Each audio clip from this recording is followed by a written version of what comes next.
Welcome, everyone. Thank you so much for coming tonight. We are what was typically a Black History Month celebration with the Museum of PR, and we are changing it up just a little bit this month in light of everything that's happening. This is more of a unity program, but we're here to talk about bending the arc of history towards social justice. So thank you for joining us tonight. I'll start by just thanking those who made tonight possible. This is co-hosted by the Diversity Action Alliance, and so thank our panelists for being here today as well. We've also got founding partners, Edelman and PRSA, the underwriters of this program, Burson and APCO Worldwide, sustaining partners, Amazon, Google, Honeywell, Muckrack, Enbridge, Zeno Group, Hunter, the Wallace Foundation, the Grossman Group, the Grady College of Journalism and Mass Communications at the University of Georgia, and the University of Florida.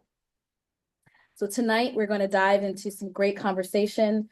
We will start with our keynote speaker, Dr. Rochelle Ford. Dr. Rochelle Ford, her reputation precedes her, but I will be brief in introducing her as she is the new president of the Page Society, the Arthur Page Society.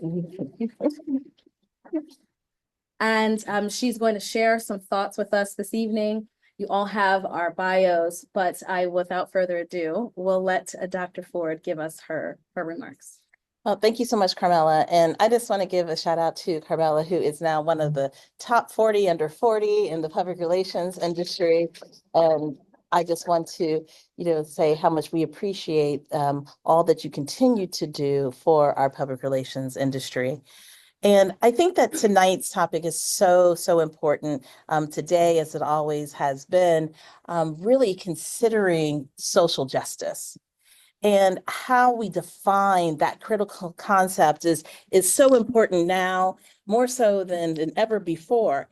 And it really makes me think about one of my personal mentors, someone who I grew to know quite well, and the Arthur W. Page Society inducted into their Hall of Fame, that of Mr. Ofield Dukes.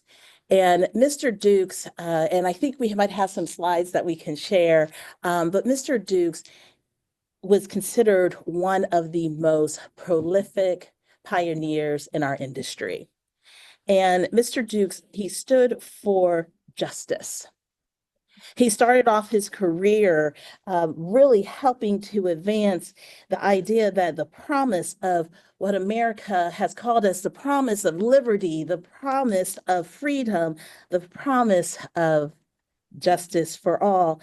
He began his career when Jim Crow ruled the day, where segregation was the law of the land. And yet he worked and he volunteered to help desegregate our society here in the United States. And he did so with the power of communication, of influence, of protest, the power of the pen, the power of the Black press. And America desegregated. Progress was made. He worked with the Kennedy-Johnson administration, the Johnson-Kennedy administration, and he worked underneath Hubert Humphrey when Johnson became president to help establish the Equal Employment Opportunity Commission, the EEOC, and the nation made progress. And he advocated for the holiday to celebrate one of the most famous, often quoted pioneer, the beacon of hope, and Martin Luther King. He advocated for the King holiday, federal holiday, to be established, and it was, through the power of influence and communication and action, and America progressed. And he advocated for businesses to re-enter South Africa once apartheid had ended. And it happened, and the world progressed. He supported within the United States the effort to establish the Congressional Black Caucus, and America progressed.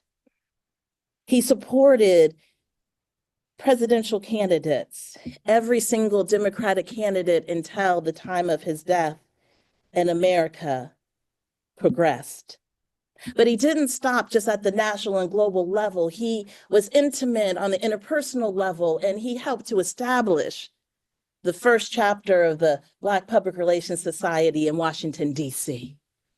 There was chapters in other parts of the nation, but he said we needed a voice to bring people of color together, and America progressed. He didn't stop there, but he taught the first public relations course at Howard University. I like to call it the Mecca of higher education. I'm a Howard alumna. And the number of leaders who graduated from that program, the number of individuals like me who he personally took the time to mentor, and I believe America progressed. And I share that history because he combined acts. It was action. It was pressure. It was the power of influence, the power of communication. And that's what Arthur W. Page said, that 90% of what we do in the public relations practice is action. And 10% are the words that we communicate. And so the challenge that we have today, what we're faced with today, is the opportunity to continue to act so that America and the world will continue to progress no matter what the language that we use, because we recognize that the terms such as diversity, equity, inclusion have become to mean something that it never was intended to mean. So the question is, how will we act and how will we continue this legacy? And the Page Society developed a model. And I'm not sure if the slides are working tonight, and I spent a lot of time on those slides, so I hope that we can pull those slides up because I want to show you the Page model. And at the center of the Page model, it talks about corporate character. How do you look at your mission, your vision, your values? That is the role of the public relations or the corporate communications or the communications executive, whatever you want that title to be. We're the keeper of that mission, that vision, and those values. And how do we then activate on that?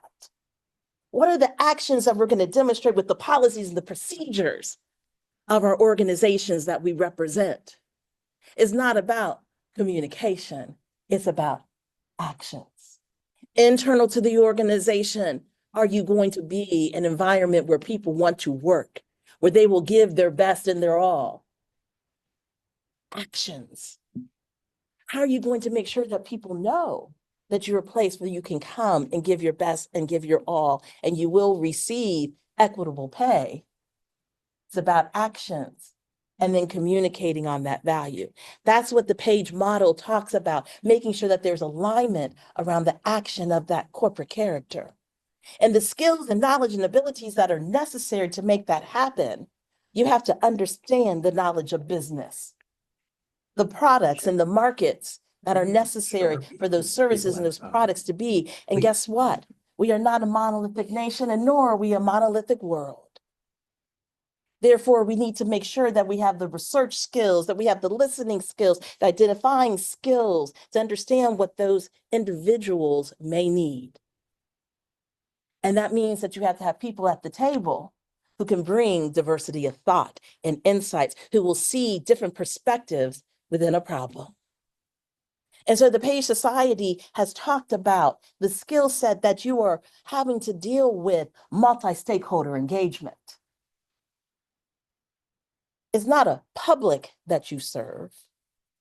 You're not serving on behalf of your organization's sole interest, but on the publics who can help your organization succeed or cause it to fail. So we are leaning into multi-stakeholder engagement, recognizing there's a whole host of diversity or differences that exist. And so it's important to have those voices, but we also recognize at Page that we have to keep our models current and we need to test it in the marketplace.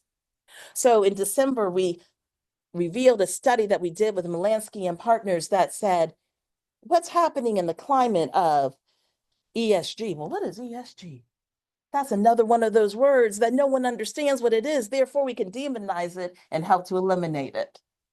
But it is about ensuring that we have environment, sustainability, and governance practices that will ensure that our organizations succeed for the long run. But we also took a look at the climate of DE&I, diversity, equity, and inclusion.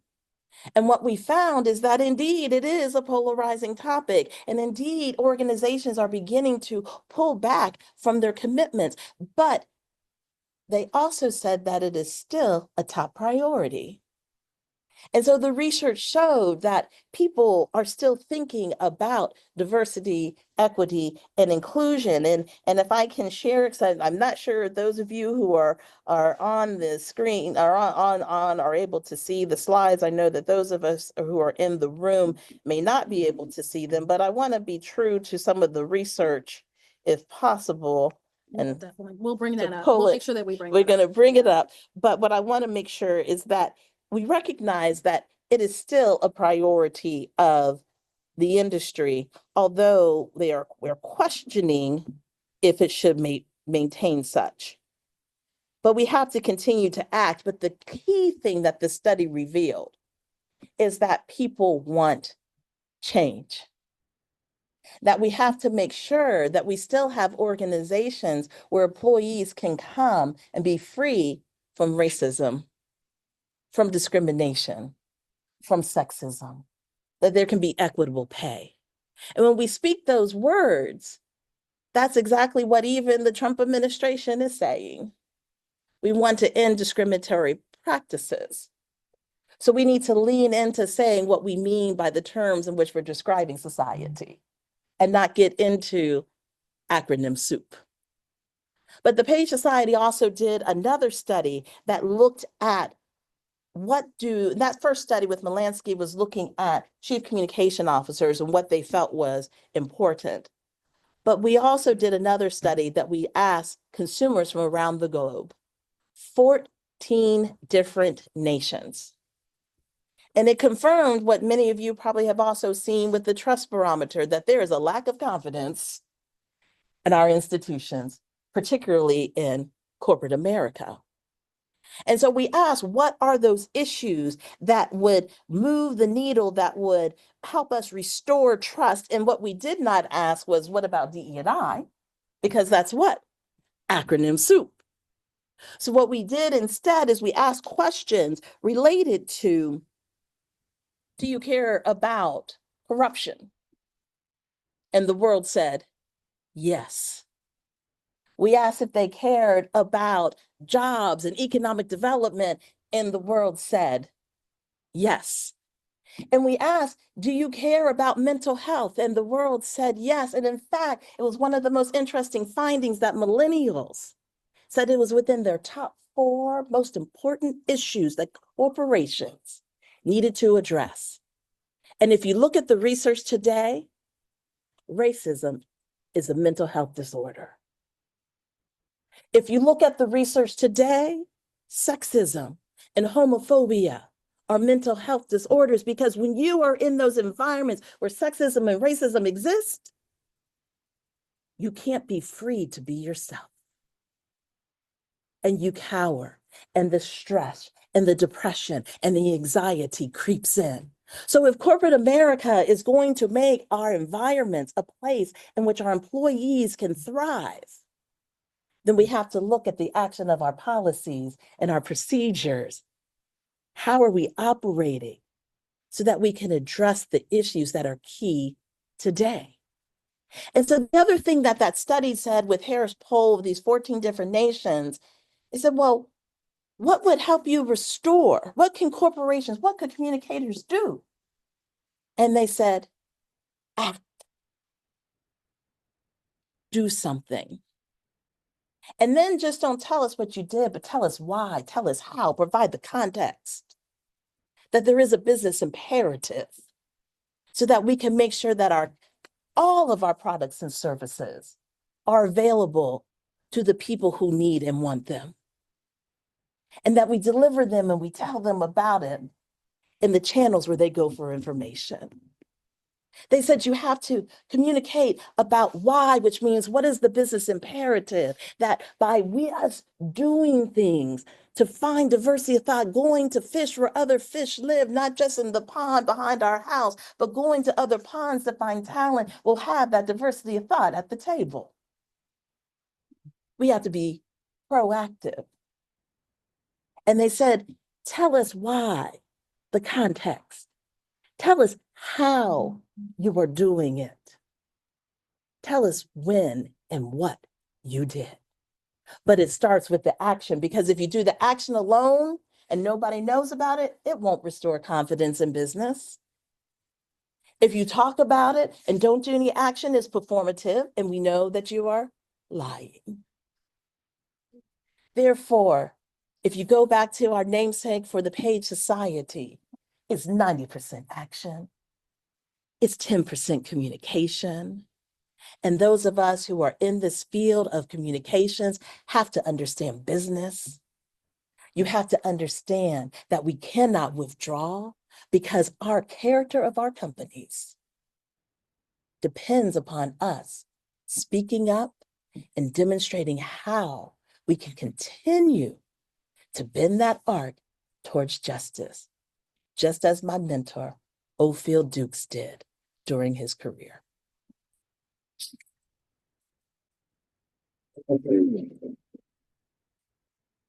Wow, thank you so much, Rochelle. That was powerful. That was powerful. We are going to bring up those slides. What I'll do is I'll go through. No, and we will bring those up. Make sure hard on those slides. We'll bring those slides up. What we'll do is we will. That was a great segue, by the way. Thank you. Into our discussion today, I will start with. I'll go through the history. Right, we're at the Museum of PR. We're going to walk through the history that will shape what a communicator's role today is. Right. And so if we can move into that, and hopefully we'll be able to pull up the rest of the slides after that. So we'll start here with Dr. Martin Luther King, who famously said that the arc of the moral universe is long, but it bends towards justice. And someone else actually said, that's only if we pull it, right? And it sounds like that's what Ofield Dukes did as well, and what they implore for us to do.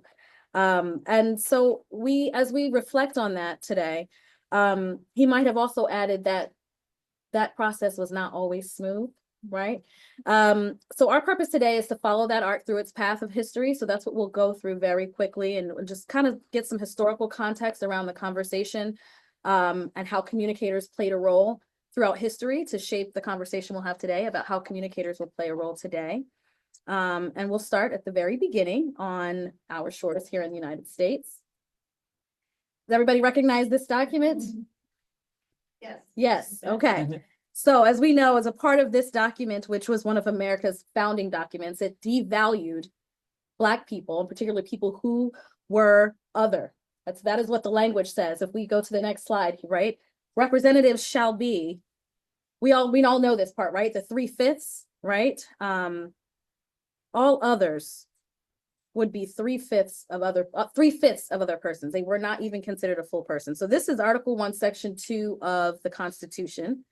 And it declared that the enslaved people and Black people, even if they were free, were only counted as 3/5 of a person when they did that census of how much power a town or a city had. They did not even count for a full person. And it was really a compromise to limit as we all know, right? We're just reframing this for history as a compromise to limit the South's representation in Congress.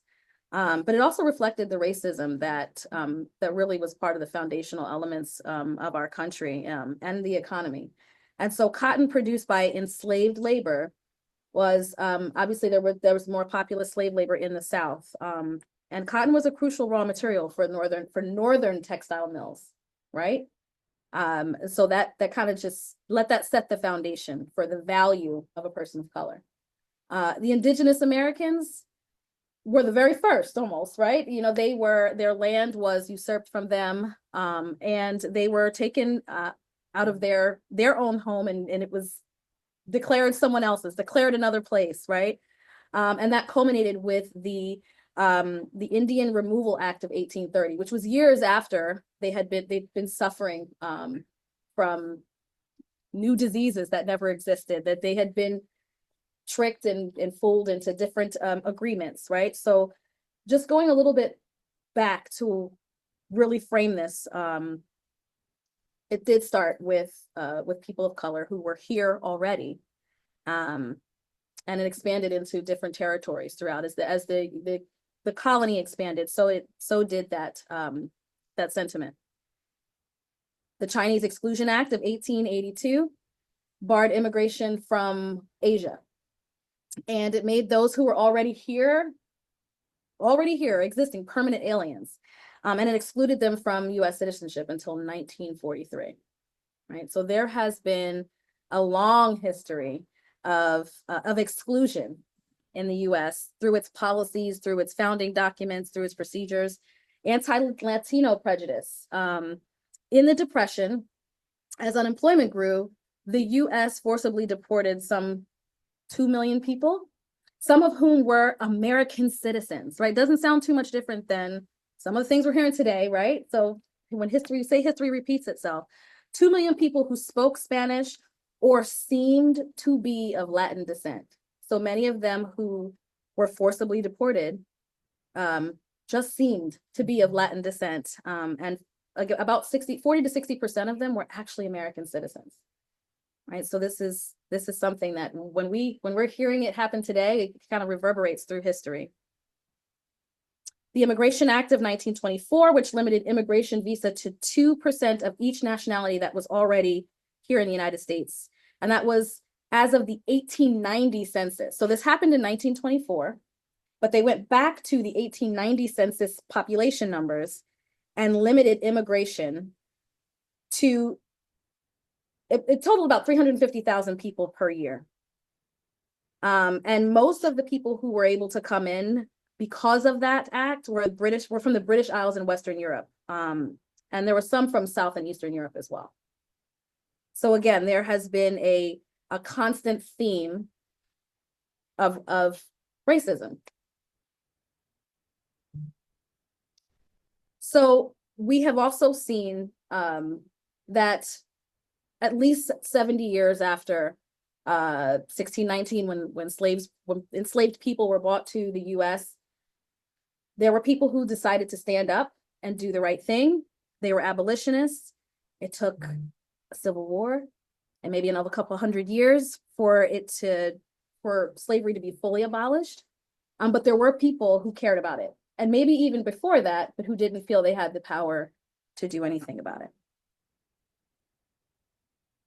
Okay. Excuse me. In 1954, psychologists Kenneth and Mamie Brown conducted research that was able to convince the Supreme Court that separate education was not equal education. And so we all know Brown versus Board of Education very well. And it reversed a prior decision that was 58 years old before that. It was made 58 years prior to that. And it would still be 10 more years to win civil rights in other areas outside of education. So in employment, in public accommodations, and voting. So it was not a sprint, it was a marathon. It was a win for education, and additional years before civil rights would continue to expand after that. The EEOC was created in 1961. The 60s was busy. We all know that part, right? The 60s was busy on both sides. This passage of the Civil Rights Act in 1964, right? You can go on to the next one. And then the passage of the Voting Rights Act in 1965. So the 60s was busy with moving that civil rights train forward. The leaders for the fight for civil rights, they weren't all public relations people. We know that what the tactics they were using were public relations tactics. They were communications tactics. And so we know as communicators that we're doing this structured in a concerted way. If the tactics that we know and we learn and the ethics that we used to do it were used back then, we know that we can use them today. What was achieved by folks who didn't necessarily consider themselves PR people or communicators, it benefited the Black community and other communities that were underrepresented. And so it benefited many people who did not have the same civil rights in the 60s. But even after those gains, we still face some of the same challenges that we did decades ago.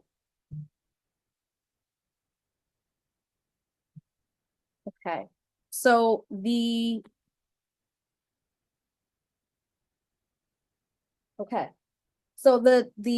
nation is moving towards two societies, and we had sorry, give me 1 second.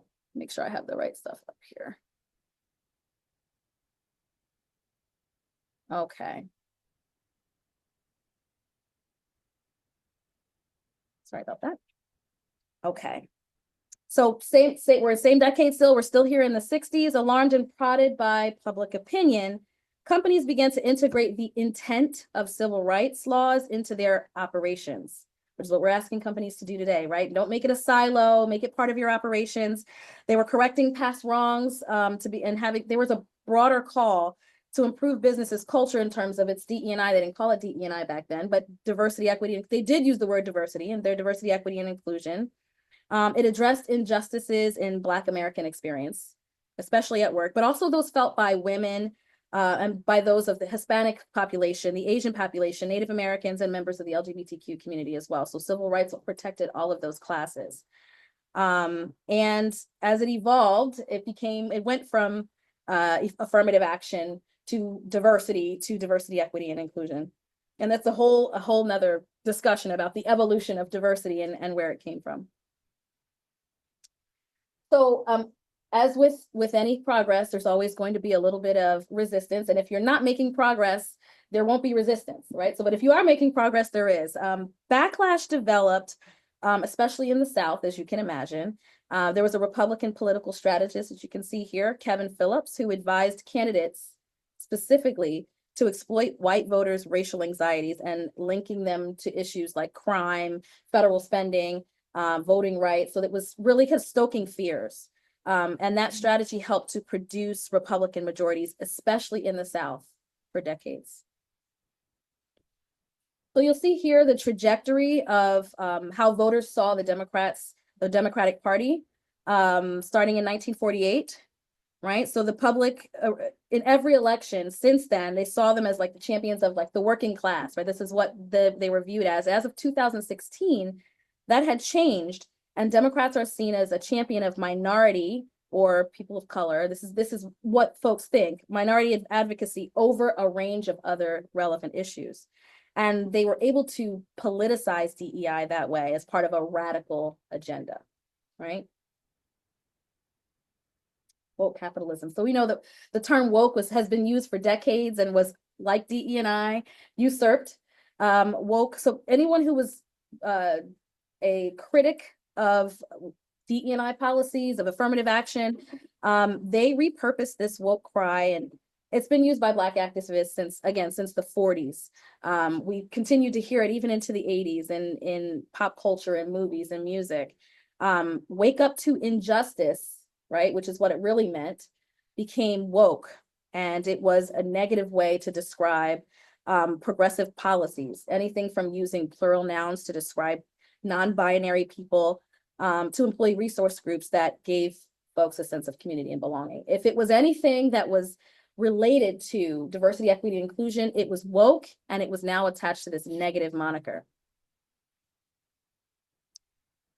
Then we have, fast forward in 2023, the Supreme Court striking down race-based affirmative action in higher education. And we know what the outcomes of that were as well. So companies began to shrink back. There was a litigation happening. You've got organizations that are suing companies over their DE&I efforts. And out of fear, there were some companies who preemptively pulled back.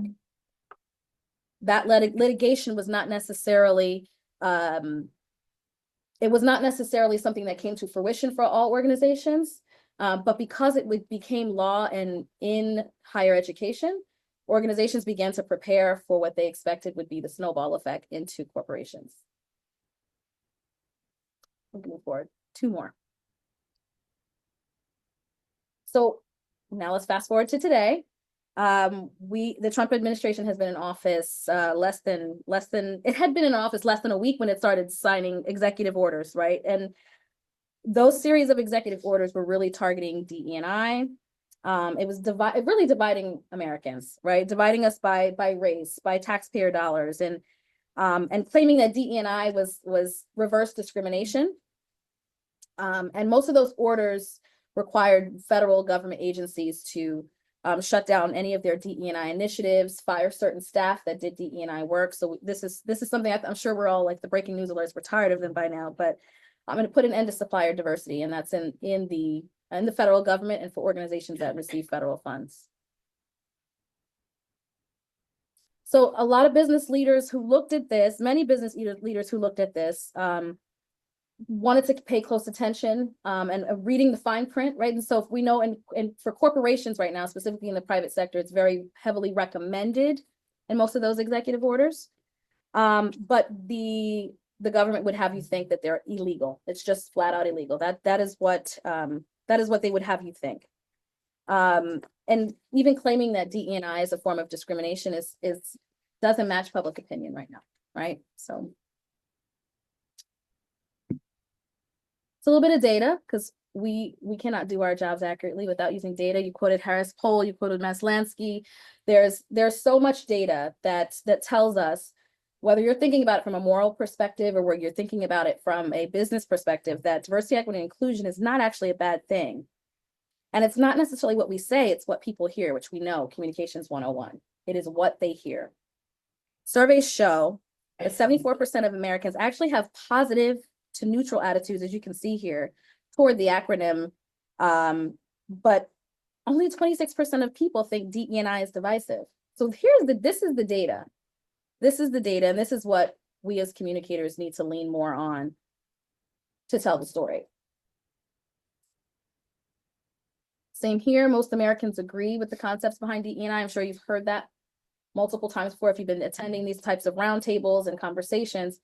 Most Americans agree with the concepts. When you break it down from alphabet soup and you break down what it means, folks actually agree with it. And it is not just a race and ethnicity conversation. And I think it's important that as communicators, it's our job to educate folks, to share the facts, to do that ethically. It's part of our ethical responsibility. And so we're going to talk a little bit about how we do that today. Okay.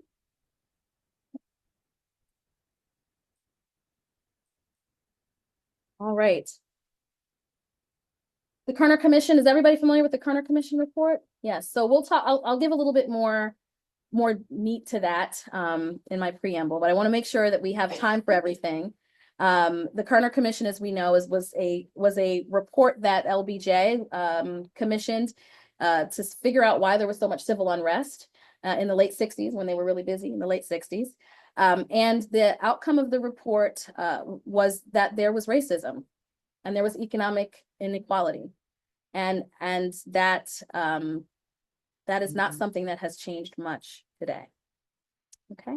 Do we want to go through a few of the slides from the Maslansky report to share some data? If not, we can just get started with our panel. Okay. All right, let's get started with the panel. Let's do that. We can make sure the folks have slides. Is that okay? Okay. There we go. Perfect. Okay. So I will start. Let's break this up a little bit and do a little icebreaker. I will start by, I'll do professional titles, but then I'd like you to give an introduction of yourself, starting with what identities that you resonate with that seem really relevant today, and why you do this work in communications and DE&I. So as you know, we've already heard from Dr. Rochelle Ford. We also have Troy Blackwell here, who was the Deputy Chief Communications Officer for the U.S. Department of Commerce. And that was in the Biden-Harris administration. So thank you for being with us, Troy. And we also have here with us Soon-Mi Kim, who is Chief Diversity Officer of Omnicom's Communication Consultancy Network. All three of them are on the board of the Diversity Action Alliance. And so thank you for being here today. They are fearless leaders.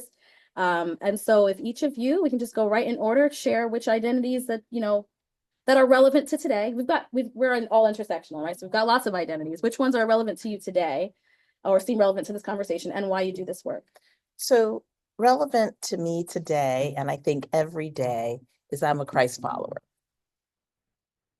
And I say that with conviction and pride, and not as a way for someone who doesn't believe in Christ or believes in Buddha or follows and believes in Islam. I say that because according to my faith, I do things unto the Lord. I seek justice, mercy, forgiveness. I walk humbly. And I say that because I know that it's according to the actions that I'm able to show love. And that I can say, I see you. We are different. And yet I love you. And I want the best for you. And so my faith tradition calls me to seek justice, to walk humbly, to show grace and mercy and forgiveness, and to ensure that we all can strive for the right. Thank you. Pleasure to be with you, everyone. In terms of my identities that are most relevant right now, two in particular, I identify as Afro-Latino, specifically Puerto Rican, and second, a member of the LGBTQ community. And the reason I think those identities resonate so much right now, as Carmella mentioned, I just exited federal government. And so I think about how a lot of the executive orders right now on DEI are affecting those in the federal government space. And specifically those who are LGBTQ. 30 years ago, we would not have been able to work in the federal government. You could not get a security clearance. It wasn't until 1995 when President Clinton signed an executive order that barred discrimination from prohibiting LGBTQ people to get a security clearance to work in the federal government. And that was done by executive order, which means that it very much could be overturned. And so I think about just the historical legacy of that, of my experience being able to walk into government and serve underrepresented people. I know that 30 years ago, I could have just not been given a security clearance just for existing. The second piece of my identity about being Afro-Latino is that the federal government is the largest employer in the country. It's also the largest employer of Black and Latino people in the United States. It's been a ladder to the middle class for many from those communities, specifically after 1964. And even though it's been a ladder to the middle class, those respective groups, the percentage of where they are in the country is still less than in the federal government. So for example, Latinos make up almost 20% of the country, but they make up less than 9% of employees in the federal government. Same thing for Black Americans, almost 18% of the country, but I believe around 12 to 13% of the federal government. So even when we talk about DEI, those communities are not necessarily reflective in the government. And why I do this work is because I feel that storytelling is how we all learn from each other. I think about when you're a kid and your parents or grandparents are telling you a story to kind of teach you a lesson. I think that's what the art of PR is. By telling stories, it's how we learn, it's how we come to be able to make better decisions, better life choices. And so I hope that I'm doing that in my career. Gosh, thank you all for what you've already shared. Everyone, I'm Soon-Mi Kim, as Carmella shared. Can I just say thank you for that wonderful history lesson? Thank you for the good word, and thank you for what you shared as well. That's the facts that I was not aware of, and very appreciative to know. I will say for me, there are a lot of things that I could speak of in terms of my identity, but the thing that's probably coming up for me most right now is that I am a proud daughter of immigrants. And the other thing that maybe you would not realize about me is I'm a Southerner. So I often kind of talk about myself, not as South Korean, but Southern Korean. And our tour of the South was, my father was a professor at different historically Black colleges and universities all throughout the South. And so what we knew of the South at that time was like, that's America. And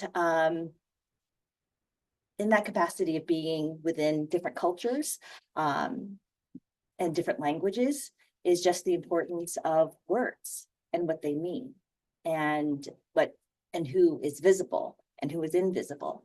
And sitting in places where I am part of the dominant culture, church on weekends, but other times really kind of looking in and being very aware of who is and is not included, who is and is not having a sense of belonging. And so those feelings, when you are seen and valued and have that sense of belonging, it's intoxicating. It is a wonderful thing. I am such a beneficiary of diverse and inclusive workspaces. And so I really do believe in the power of the workplace to drive change, because there are so many spaces where I think the Jim Crow legacy of separation still exists today, whether that is in places of faith, whether that is in schools, whether that is in neighborhoods. And so when the workplace can get that right, I think, and be a part of a team and get to know each other and really know that we are so much more united than we are separate. I believe that can be a place of great change. Thank you. Thank you all for sharing. So it was very intentional. We're starting with storytelling, right? We're starting with demonstrating the value of being a communicator. And I didn't introduce myself. For those of you who don't know me, I'm Carmella. I'm at the Diversity Action Alliance, and I'll very quickly say the identities for me that feel relevant today. I'm a mom, I'm Black, I'm Christian, I'm queer, I'm a member of Alpha Kappa Alpha, I'm an auntie, I'm a sister. And I do this work because I feel called to serve a purpose that's greater than me, that decenters me and uplifts others and brings us together. And so that's why I do work in communications and DE&I. So we just had our history lesson, and we'll jump right into the panel. And so having just reviewed some of that history that has shaped both our country and our industry was a part of that. With that history in mind, let's discuss the pivotal role of communicators in shaping the history and social justice narratives. So in 1981, affirmative action, along with everything it stood for, was challenged by the Reagan administration. In response, there was a remarkable display of unity from major corporations, some of which still exist today, many of which still exist today, and they appealed that decision. They publicly reaffirmed their commitment to affirmative action, to diversity, to the benefit that it had to their businesses. Merck, which still exists today, their chairman at the time boldly declared that they didn't care what was happening on Capitol Hill. They were still going to continue to do the work. Executive orders had not been signed yet, but there was discussion about it. Reagan was very open about that. There were joint letters, there were unwavering statements. Communicators were behind that, right? We talk about the Kerner Commission report. Historically, media has played just as important a role today as it did then. We didn't hear much about the outcome of the Kerner Commission report when it came out in the 60s, because although it was revealing about what was causing civil unrest, LBJ had a little bit of an ego to him, right? And, he felt it diminished the good work he had done. A skilled data storyteller could have helped him acknowledge those realities and still highlight the steps that his administration had taken to kind of quell that civil unrest. Businesses said that to remove DE&I or affirmative action would be disruptive to their businesses because it was a part of their operations and a part of their values. And so time and again, we see how communicators work behind the scenes as powerful influencers, talking to the media, making sure that messages are being heard by the spokespersons of their organizations. And so communicators have bent the arc of history. So I asked to the panel, how do we as communicators come together, similar to how corporations did back then, in this moment, one that's not so unique in history, to ensure that the people and the organizations that we represent can make good history and put out messages that we can stand behind, be proud of, and not be walking back in a few years? How do we do that in this moment? Are we starting in any order? You start men first today. Oh, okay. So my perspective on this is that I think the biggest thing for us is to be informed and to have knowledge of actually what's happening as it relates to DEI. I was talking to someone and the person had said something to me that I think is very powerful, which is that you are only as strong as your understanding, right? So if you don't understand what's happening, it's very easy to get overwhelmed and fall victim to the chaos. But if you understand what's happening and you understand the processes that need to happen in order for things to take place, there's a little bit more of less of a burden. You're able to kind of look at things and say, hey, I know this thing can't happen right away, or here are legal barriers to what is happening. I think that's our perspective as communicators, is to gather all of that information. Another big piece of this as communicators, and Carmella had mentioned the role that media has played historically in some of these events, like in the case with Reagan and his stance against President Reagan and his stance against affirmative action. I think where we are right now, we are in an environment where the ability to have free information of the press is under attack. And what I mean by that are a couple of things. And I don't want to make it overtly political. Obviously, I'm a Democrat. I worked in the Biden-Harris administration. But when you look at what's happening with media, specifically in the media buying space, you have conservatives, you have the GOP under President Trump that has taken their investors, their donors, and they have shifted them from investing in individual campaigns and shifted them to investing in a media ecosystem.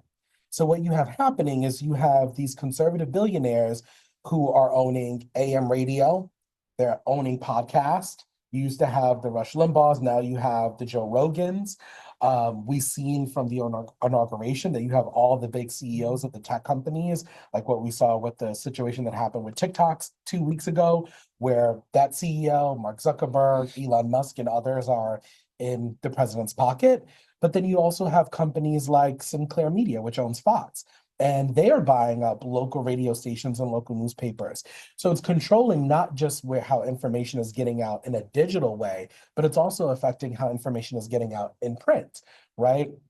I use an example from November where the Washington Post, their editorial board, wanted to endorse the vice president's campaign, and they were told that they could not, right? Because Jeff Bezos was their owner and said no, that he was putting a block to that. That's kind of where we're happening right now, where there's a block of free information. And I think our role as communicators, whether you are in-house, you're at an agency, or you're at a nonprofit, et cetera, it's understanding the media landscape and understanding what you are up against, because depending on who your publics may be, they may not necessarily have that understanding. And that's going to lead to kind of this cycle of misinformation and disinformation that causes chaos. So that's my perspective on our role, is being able to inform folks about the steps that's happening, the roadblocks that we're having, but also understanding, again, the challenges and barriers of what's coming. So everyone doesn't freak out. Everyone knows a step-by-step playbook of what exactly to look out for. What I would add to that is then just the announcement on social media platforms to remove third-party fact checking. Yes. And so I think it's really hard to know what is actually true or not true. But that also exists with when I hear about these stories about the rollbacks as it relates to diversity, equity, and inclusion.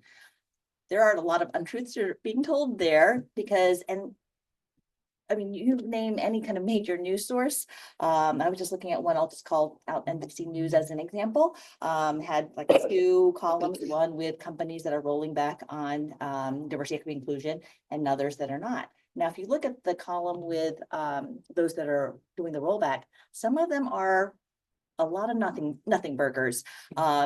Maybe a little name change, maybe a little tweak here. Things can be tweaked, things can be changed, things can be evolved. I don't know that that signifies a rollback and that things should be in the same category as something a lot more significant with something that is small. So there's, I think, some miscategorization that's going on there. But since we've covered media, there's actually maybe 2 things that I would also say is an important role of the communicator. One, you're here talking about history. And it is really incumbent upon us to understand history. A lot of this is happening in context. I will say, I mentioned earlier that I'm from the South.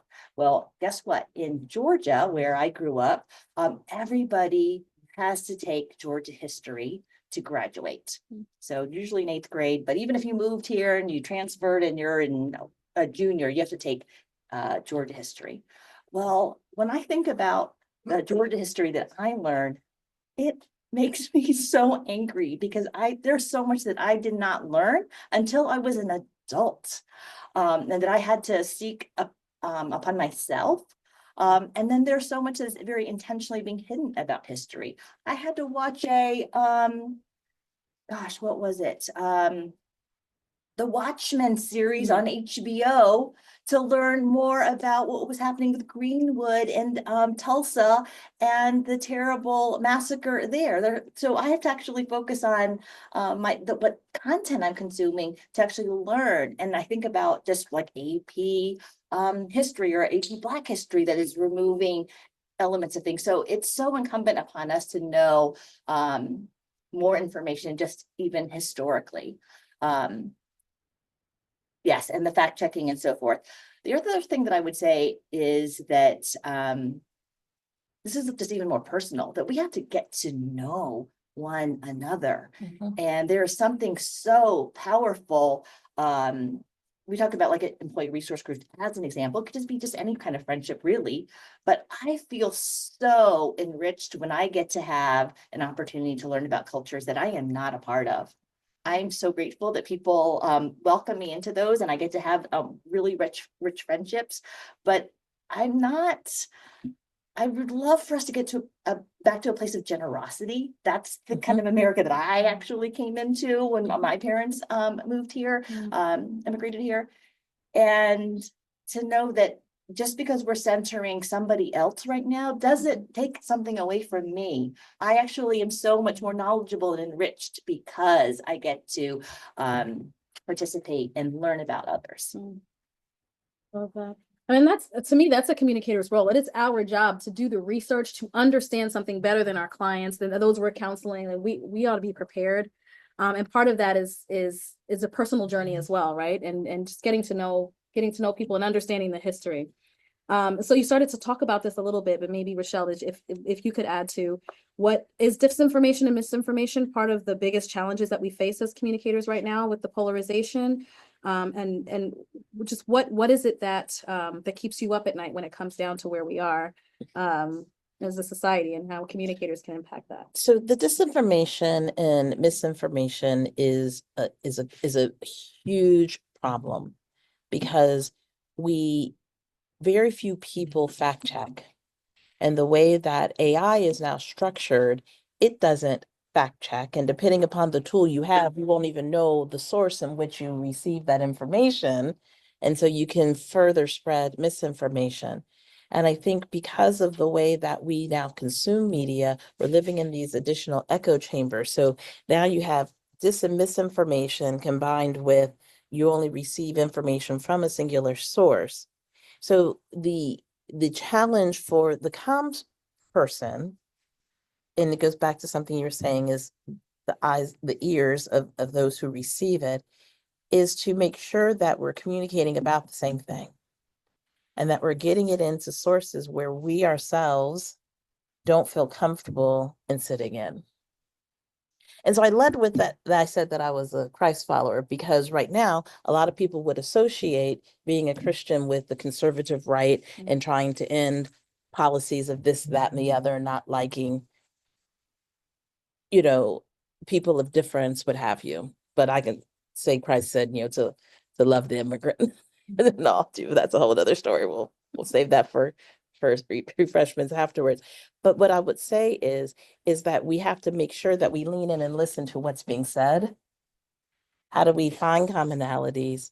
How do we then use the same words that have meaning? So one of the things in the Melansky study, it said, what about the term responsible business? What does that mean?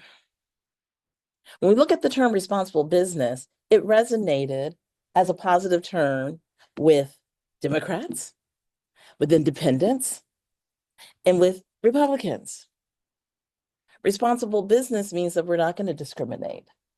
Responsible business means that we are going to make sure that we have opportunities for others. So it goes back to the actions. So our willingness to get outside, and oftentimes communicators, we live in our own, sometimes center left perspectives. And it's important for us to also lean in to listen to what they're saying on the center right or the far right, so that then we can find out how we can begin to speak the same language, so we can lean in and to see each other, to understand each other, and hopefully be able to move forward. At the same time, those of us who are not representing corporations need to use the voice of activism and to be able to speak up and not speak in fear as we do so, and to stand up when you see injustice happening and not to be afraid to do that. And the professional communicator with inside, you cannot walk with the spirit of fear. If you see your organization going down the pike in the wrong way, you have to be willing to stand up and say something. And it takes bravery, and you can't cower, because it takes change from the inside and it takes pressure from the outside. Yeah, I mean, in the spirit of MLK, he had a lot of courage. He knew that he was sacrificing his freedom often to speak up, right? And ultimately sacrificed his life, right, for what he believed in. And so when you ask yourself how much you actually care about this, how much is it a part of your values, how much are you willing to risk and sacrifice, knowing that you are shaping the arc of history in a way that you can be proud of? We're running out of time, so I've got a lot of other questions I could ask, but I want to make sure that we have some time for either those of us who are joining us virtually or those of us who are in the room to ask any questions you might have of our panelists. And so I'll leave it to you. Any questions? Hey. I guess for everybody, but given where we are today, like February 5th, whatever the day is, what gives you hope in this context? You see pretty hopeless times. What gives me hope is that what's not getting the news coverage are the people who are sticking to what they're doing. Right? And what gets news are the ones who make the change. What gets news are the ones who are moving in directions that they ought not. But I believe, and it gives me hope, that there are individuals in that the wider public, if you talk about, do you want to work for a company that's racist? The answer is no. Do you want to work for a company that's sexist? No. Okay, so then it gives me hope that we have the ability to move forward in terms and things that will resonate. We have the ability to make actions in these interpersonal relationships that we have, being uncomfortable, being the only one in the room and speaking up. I have comfort that these individual actions that we do in an interpersonal level, that the companies who are doing right will continue to do the work. And I have comfort in knowing that every time there's been a setback in America or on the global scale, we correct it and we keep moving towards that arc of justice. So I will say I'm very motivated by spite and yes, I could go on about that, but just knowing that there are people who want me to feel hopeless, there are people who want me to feel overwhelmed, makes me encouraged. And we've referenced Dr. King, we've referenced so many people in history that have really shown a way. I spent some time reading Dr. King's final book, Where Do We Go From Here? And he shares a lot of strategies for what can be done at this time. And one of the really important ones is really connecting with others and those, people of all hues, faiths, what have you, that I think believe in the essential goodness of what we're trying to do. So I think, yeah, those are the things that keep me hopeful. I would say what's keeping me hopeful is that when I think about communicators and even those who are adjacent to us, our role is really about thinking about the big picture, the long term, right? That's how you provide strategic counsel. And I think there are so many of us that are seeing that the moment is bigger than just the moment. It's very easy in the short term to succumb to what's happening, which is what we're seeing a lot of corporations do. A lot of people are like, I don't want this challenge, I don't want this chaos, so I'm going to succumb to whatever is of the moment. But seeing that there are so many people from all different backgrounds, all different age groups, from all parts of the country that are coming together and saying, despite what's happening right now, you have to think about how will history remember this moment and how will you talk about this moment 10, 15, 20, 30 years from now. And the fact that people are brave enough to say, even if something is hard and challenging and you may get a lot of pushback right now, 20 years down the line, your courage will be remembered greatly for it. For the other thing that we just say is, shared this at another event. There's some First Nations people in Australia that talk about seasons a little differently than we do here. Here we talk about it's very fixed, September 21st, vernal equinox, you know, and on and on. But think about seasons in this way, like there's 7 different seasons. There's the wombat season, there's the eel season, there's the kangaroo season, there's the orchid season. There's so many different seasons, and the seasons are not fixed. The orchids come when the orchids come. And what I think is so beautiful about that is, you know, there are different seasons for maybe this is more of a planting season, it's a nurturing season, maybe it's not a harvesting season. But I think we're trying to do the work of really trying to do good things. I think the importance there is to be dedicated and disciplined and perhaps obedient even to that versus and kind of understanding what season that you're in. I'll just add that what gives me hope is that folks are seeking community, whether it's at work or, you know, in their personal circles, at church on the weekends. Folks are seeking community, and I think as our communities continue to find each other, we'll find that there's more overlap than division. We'll be surprised by people we find in communities that we didn't think will be in community with us. And there are so many more people who are empowered by that community to stand up and have the courage to say, hey, you know what? We are not doing enough.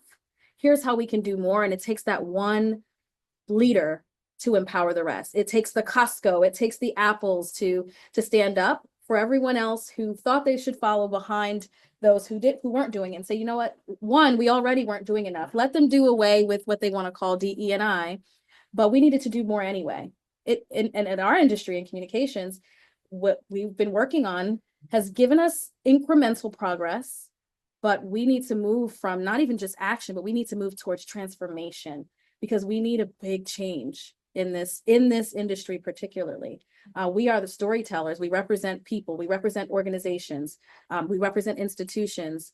And what gives me hope is that people want to get to know each other. They're looking for community, and they're feeling more brave about saying, you know what, we still have more work to do. We're not going to stop because we haven't been doing enough as it is. One is from Judy.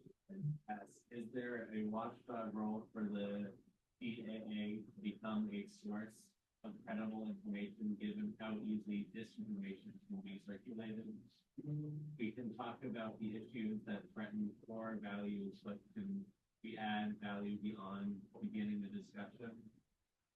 Absolutely. So I wouldn't know. I don't know if I want to call us a watchdog organization, but what I will say is it is our job to be an accountability lever, to tell the truth and to help set that agenda.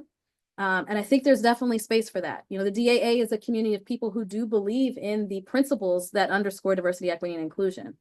And so we want to move this beyond conversation. We are the Diversity Action Alliance, right? We want folks to take action.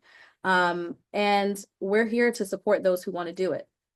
What can we do as communicators to stop the move of giants like Google update or eliminate their diversity programs uh, because they find them risky or ineffective? Any specific influence? What can we do to stop companies from eliminating their diversity, equity, inclusion? I think the person specifically said companies like Like Google. Google. I think that's a challenging question to answer in the short time frame we have, but I think, for example, with Google, they have different sub products that they contract out. Like there's Google Classroom, there's all types of Google products. I think that's really going to depend on who does business with Google. I think, as an individual, I think we can all have our opinions about what Google should do, but people are going to move based off of where the money is. And so I think those organizations that do business and have contracts with Google, I think if they have a vested interest in seeing that those DEI programs and initiatives remain, I really think it's going to be on them specifically. But I don't want to get in too much into the weeds on it because I don't want to push any one contractor or not, but that's my view on it. I think, right? And to me, it goes for any company, is that your dollar is your voice, right? So if you are not happy with the decisions that a company is making, you always have the option to not engage with that company or buy their products or purchase their products. Buying power is one of the most powerful tools that you have in this country. And those who represent underrepresented demographics have $15 trillion in buying power. So that's a lot of buying power to leave on the table. And so that's the best way we as individuals can come together and express our power. We can take one more question from the room. What do you suggest to students, many of whom are shell-shocked over the recent anti-DEI actions? What can they do? I would encourage them to get involved with the organizations on their campus.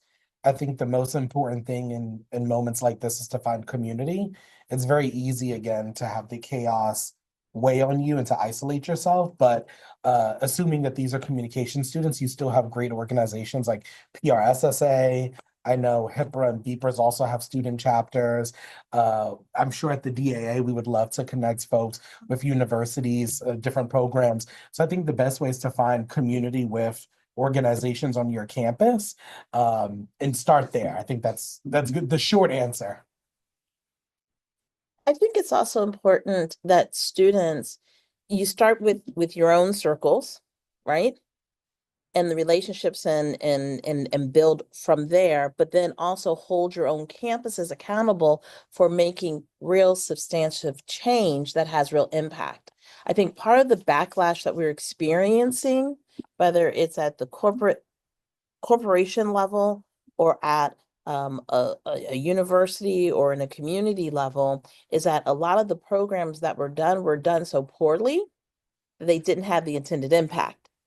And in 2020, a lot of people threw up a sign that said, I'm a diversity, equity, and inclusion expert, and they didn't know what the heck they were doing. And they did more harm than they did good. And so learn and study and analyze what had a positive impact and what didn't, and then hold the organizations where you work, where you live, where you study accountable for making real substantive change, and use your power of voice. Majority of the movements that have happened globally, be it the Arab Spring or the Civil Rights Movement or what have you, was done by young people. There's power there. And so but you also need to be informed by facts from history to understand how the law works, the power of using the legal system. There's a whole lot of lawsuits coming up because some of the orders and things, people believe it violate the law. So you have to use that power of community through the organizations, but you have to use that power of real knowledge to make substantive change. And don't be afraid to speak. I will say, as students, this is the best opportunity to be informed. You have access to libraries of information.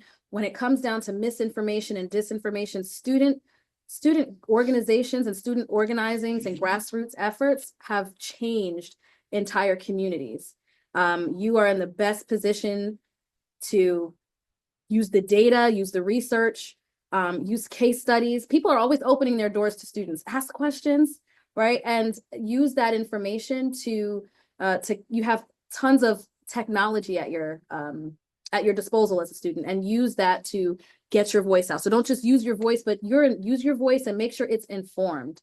Do your thesis paper on something that really means a lot to you, and send that to organizations who need to hear it, who need to see the data, who need a 50-page explanation and a 10-page deck that explains why it's important, and compel them that way. So you do have power, and you have the ability to look at those facts, and tell the stories with them. So I could just add one thing in speaking your voice. What I have heard from those who are have job openings and so forth, what I've heard is that people, almost 100% of job applicants, are asking about what is your commitment to diversity, equity, and inclusion, and really, pushing organizations that way as well. So something to consider.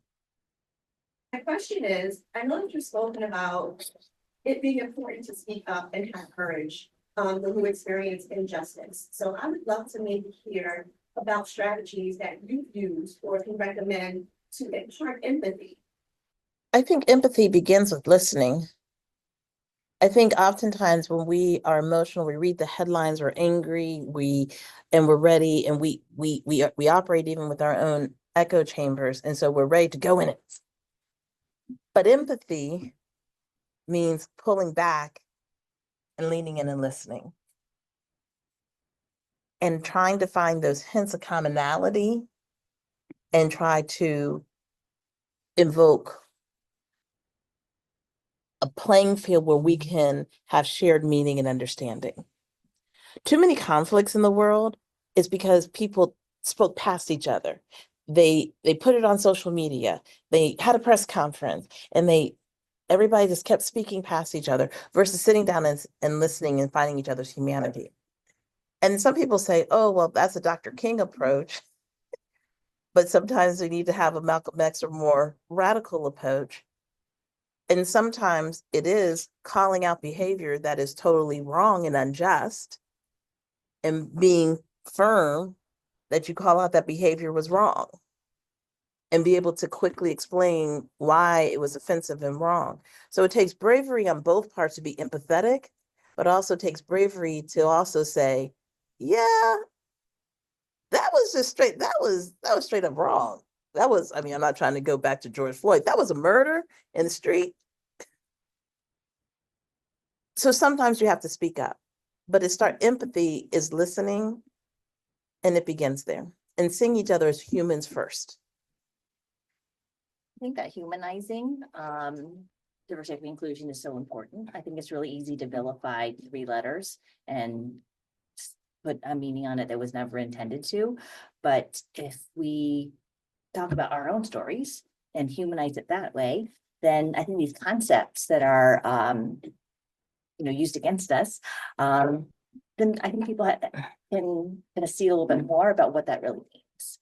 I don't love the acronym. I've never loved the acronym. I use it very sparingly because sometimes it's just hard to say diversity, everything. But when I mean diversity, I say diversity. If I mean inclusion, I say inclusion. If I mean equity, if I mean fairness, whatever the word is, I try to use the correct word for whatever the situation calls for, more so than something that I think is, I would say, an identity theft has happened with that term. So the more we can humanize it with who we are and our own stories, I think that it does maybe a little bit more impact, makes a little more impact. I think empathy doesn't come if there's no relationship and if there's no trust. And especially if it's a one-on-one situation, or it's more of a micro circumstance as opposed to a macro circumstance. You have to take the time to also think about the fact that, okay, we've got to develop this humanity between us, get to know each other. Sometimes bravery and courage looks like, let me listen to this person who just sounds like they're racist. Let me actually hear what they're saying, what their concerns are, what their fears are, and get, observe. And then when you talk about it, speak about it as not against their character, but against the observations. Talk about the observations, talk about the impact, and emphasize that, you're not coming for someone's character, you're educating, right? Sometimes empathy means realizing that folks don't know what they don't know. They're afraid to say something wrong. There's this very defensive environment right now where people are going to say, well, I don't care for DE&I, but I'm not racist, right? And so being able to break that down and understand how they think, it is a really difficult thing to sit across the table from someone that disagrees with you and walk away feeling that, like, okay, I understand that person better. But if you make that your personal goal, you actually will get under all of those layers. And in some cases, it's just not going to be possible, right? And so being able to read the room, so to speak, and understand the situation, the circumstance, because you're not going to be able to say that to everybody. So you may want empathy, you may want to give empathy, but you also have to understand the situation that you're in, and be mindful of that. I was gonna answer it maybe in two parts. I think the first part is about if you are in an encounter where someone is not necessarily empathetic to you and you're seeking empathy, I think sometimes even in a worst case scenario, I think it's about turning that into a teachable moment for that person, right? And sometimes it's even a teachable moment for yourself. And maybe I sound like the curmudgeon here, but there's some people, no matter how much we want to give them the benefit of the doubt, some people just are not going to see your humanity. And that's so unfortunate, but it's the reality. And so a tactic that I've used, one being a young gay person of color, is I've been in many scenarios where I felt like I did not necessarily have the power to speak up for myself. And so one of the tools that I've used is it's really important to have an advocate because, again, people just aren't always going to give you the benefit of the doubt. Everyone's not going to see your humanity.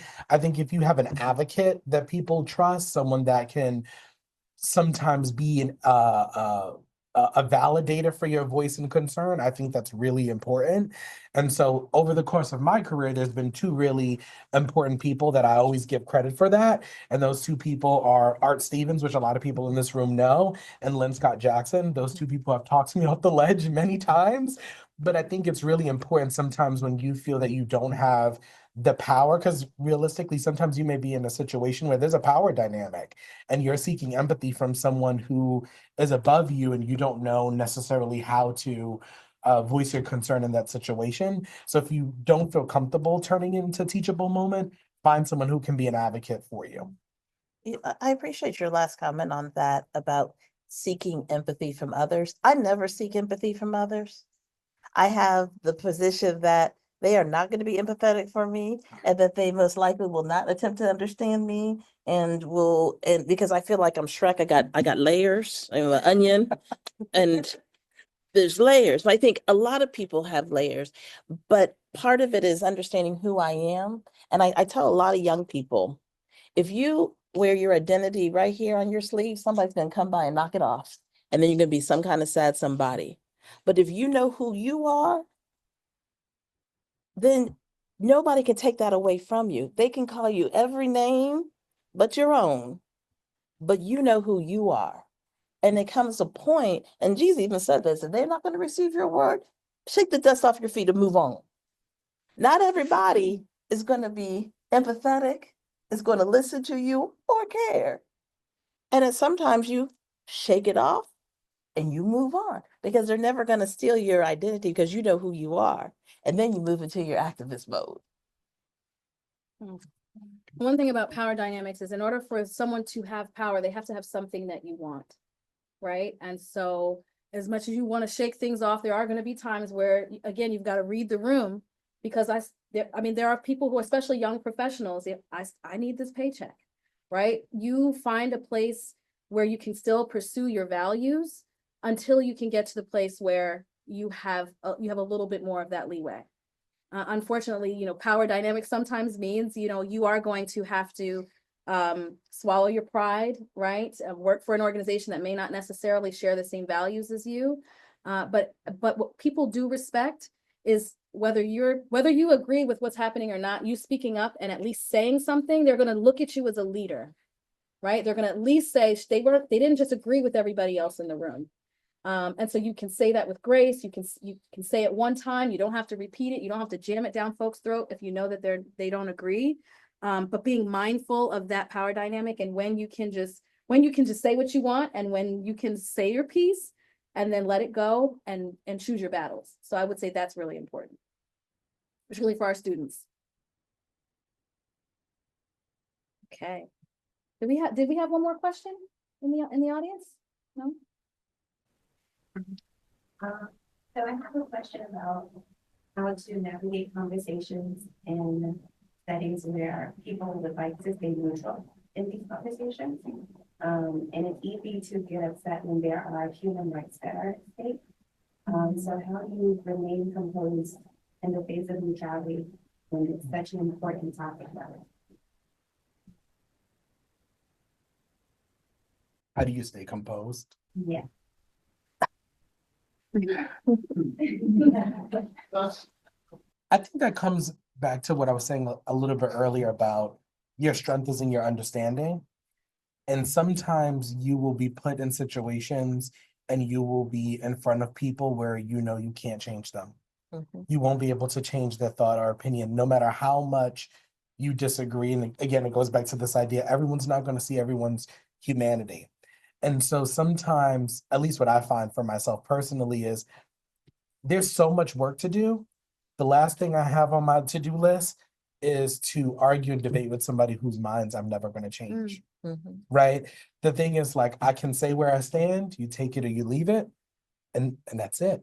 Right? And then kind of like what Dr. Ford was saying, if they're not receiving the word, then you gotta go to where your word is accepted. I know it's extremely difficult when you are in front of people who, again, there are sometimes vehement disagreements, but I think it also comes with the knowledge of understanding that everybody has their own worldview. People have their own perspectives. The same way that I know there are people who may vehemently disagree with me and they're not going to change my mind or my heart about certain things. I'm not going to be able to change theirs. And I have to come to peace with that and make the decision that I could sit there and debate with you, and we can have a debate that we know is going to go nowhere for either one of us, or I can put the onus on me to say, you know what, I know I'm not going to agree with this person. We're just not going to see eye to eye on whatever the issue is. Let me move on to where my word and resources will be more accepted. And again, I know it's easier said than done. Trust me, I understand it, but you will save yourself so much more time and energy and also pain, right? Because it's painful to stare people in the eye and know that you're having this vehement disagreement, especially when it comes to things. I assume what you're talking about, human rights abuses and etc. It's just, again, this idea of you gotta know when you can cross the line in the battle. Let's say hone in on your skill and your craft, Yeah. right? If you're informed and then you use your craft as a communicator to deliver that informed perspective concisely and with their no ability to have questions, even if they're sitting across the table, you'll know immediately if they are part of that movable middle or if they're stuck in there and that you're not going to change them. Right. The other thing is there's a book called Neutrality Trap. It's really good. It talks about the dangers of staying neutral, which we're seeing a lot of organizations do now. They're trying to thread the needle both ways. Like when we talk to the conservatives, we're going to say this, and when we talk to the progressives, we're going to say that. And it is one, it's of two minds, right? It's two-sided. But there is a way to talk about not being neutral that also supports driving the business case. We cannot be neutral. We're gonna get caught, right? We're gonna get caught doing both sides or saying, because when you're neutral, it also means you don't care, you don't have a stake in it, right? And so if you're craft, which we hone and we're very skilled at, if you're unable to do it, using that, they're probably not movable. And it's not worth your energy to get upset about it because you're informed. They are going to learn the hard way. It's what grandma used to say. They will learn eventually. You may just not be the person to give them that, and you cannot give them that power and that of your emotions. So that neutrality piece, and I think the question is, to whom are you talking with, and what is the level of importance and the power that they possess to even make a difference, right? So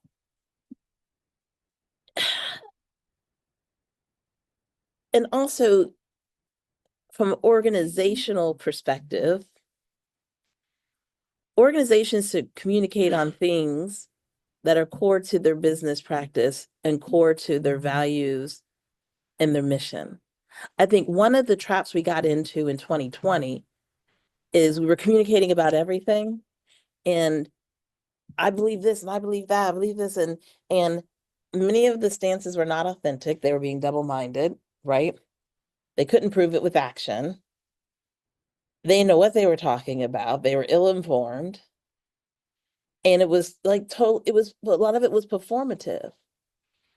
But I think what responsible business is, if this is something that's really having an impact on my employee base, I can communicate with others who are in my same sector and raise an issue and go together. I can communicate and share with it to my employees and to be able to see them, empathize with them.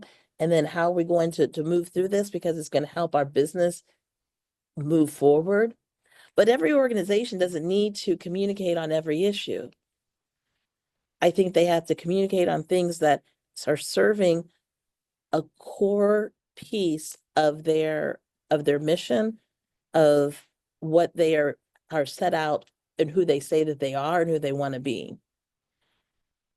Individuals, on the other hand, can communicate on what they feel they want to do. But not everyone deserves your breath. And how do you remain dignified so that you don't tarnish your own brand because you reached over and like, don't do that. My daddy used to say, bring a glass of water in so that they never see you cry, because you can't cry and drink while at the same time because you choke, and holding the water and putting it down so you won't throw it at somebody.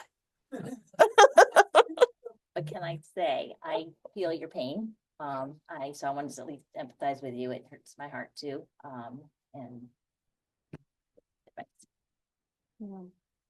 Thank you so much, everyone, for joining us today. Give our panel a hand. Thank you. Thank you. Thank you to the Museum of PR, to its founding partners, to the underwriters, co-sponsors for making today possible. And thank you.